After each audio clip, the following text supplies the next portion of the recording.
Hey guys, welcome to another video. You gotta hear this amazing story. So we got all set up to go camping out on some public land. I mean, we had everything set up, pulling a trailer, four-wheeler, hamburger, chicken, and hot dogs. Spend a week out there. And we even went out early to go set up campsite and get all ready to go camping. And opening day came around. We had a set first thing in the morning, didn't produce anything. Morning one, elk hunt. We're on our way back to camp. Didn't see anything. Hi, Curtis. We didn't see any deer, no elk, or anything. Back here at camp after morning hunt. And try and get a fire going. Rain, so all of our wood's wet, so it should be fun. We are gonna go out again and start glassing under trees and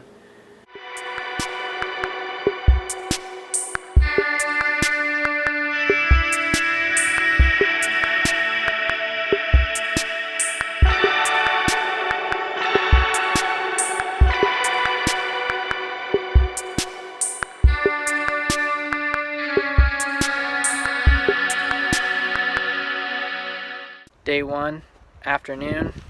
It is 12:39. We're gonna go hike and see if we can't jump something up. We wound up getting to our spot where we were gonna set up. It wasn't about 20 minutes after our hike this afternoon. I spotted a bull laying down about 300 yards from us. He looks like a really big one. Quick little backstory on that is Curtis was glassing. He had the only binoculars, and I just happened to look over to the right, and I totally believe it was the Lord. But I look over and I saw something that kind of looked like a rock, but it just seemed off. And so I pulled up my scope to look through it. I couldn't make out what it was at all. So I had Curtis pull up his binoculars, and sure enough, he says, it's an elk. And he takes a second look and says, Jeremiah, it's a bull. And it looks like a decent one. So we just laid down right where we were at. We were up on a nice ridge, and we were very exposed. First thing I was able to see was his eye guards and confirmed that he was a bull. And then I got the rangefinder out and got him at 290 yards.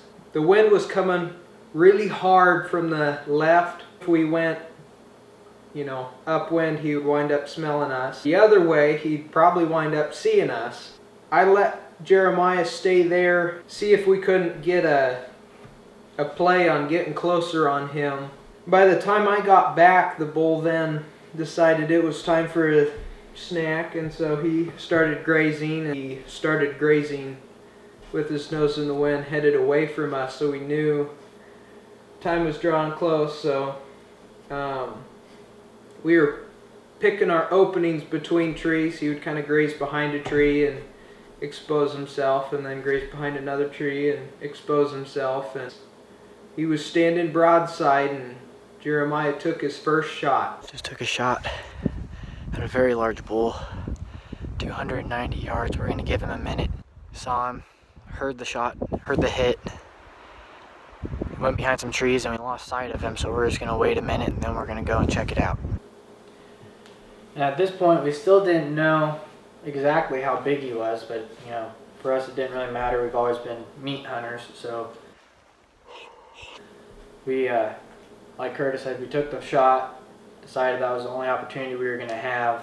The first one we thought missed, but we actually found out later it hit low stomach.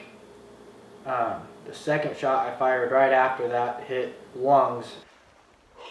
You could hear the bullet hit him, and we knew that he was going to go down. We just didn't know when. So we watched as he ran behind a group of trees. You could see all around that group of trees, and he never came out. He's wobbling a little bit.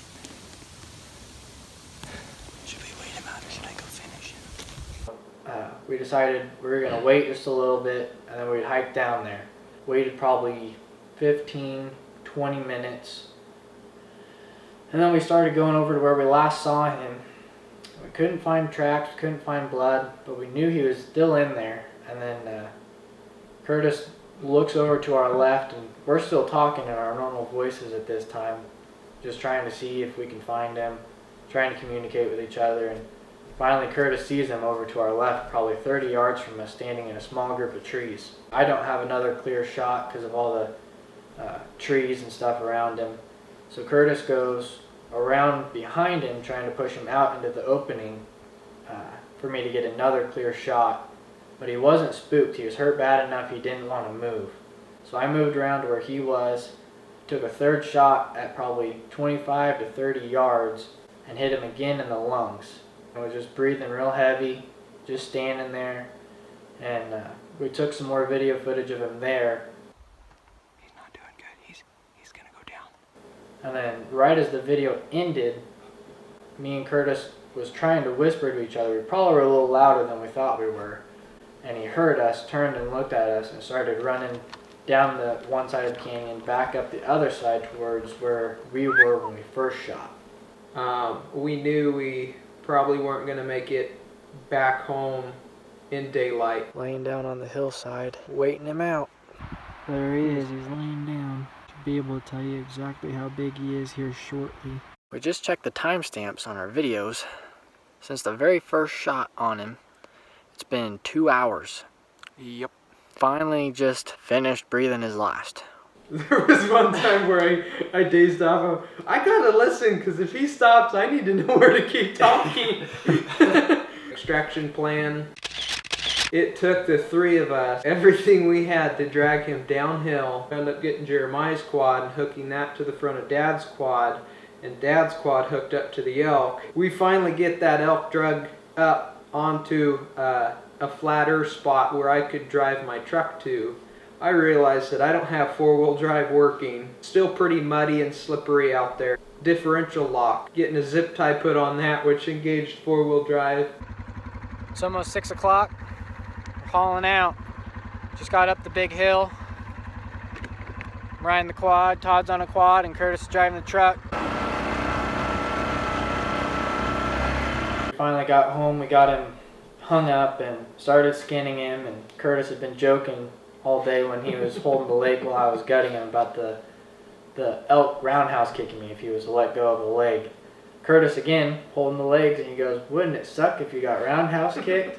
And his hoof was stuck on the bed of Curtis's truck, but as Curtis pulled harder, it came up and nailed me right in the forehead. And I spun around and Curtis was like, "Oh my gosh, you're bleeding." And Long day ahead of us tomorrow butchering this. He's then gonna take it into a taxidermist to get a shoulder mount and to get it officially scored. It wound up being a 7x7 nice bull elk. And a huge thank you to Cody for making this video, and for Curtis for being out there on the hunt and helping me, and also to Todd as well for coming all the way out there to help us pull him out. We couldn't have done it without the three of us. Thanks, guys. I was either looking at you or Cody or Taylor. There he is.